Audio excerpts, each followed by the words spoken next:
নমস্কাৰ, মুনু ব্লগছলৈ আপোনালোকক স্বাগতম জনাইছোঁ। আজি মই আপোনালোকৰ লগত এটা ৰেচিপি শ্বেয়াৰ কৰিব লৈছোঁ। খুবেই টেষ্টি আৰু চিম্পুল হয়। সৰিয়হ বিলাহীৰ সৈতে বাহু মাছৰ জোল। খাবলৈ কিন্তু বহুত টেষ্টি হৈছিলে দেই। সকলোৱেতো সৰিয়হ দি মাছ খাইছে, মইনো কেনেকৈ বনালো আপোনালোকক অকণমান দেখাওঁ আহকচোন। যদি ভিডিঅ'টো ভাল পায় তেন্তে লাইক এটা, কমেণ্ট এটা, শ্বেয়াৰ এটা কৰি দিব দেই ৰাইজ।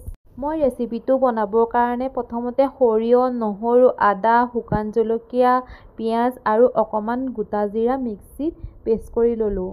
কওকচোন এতিয়া মই ৰেচিপিটো কেনেকৈ বনালোঁ আপোনালোকক দেখাওঁ।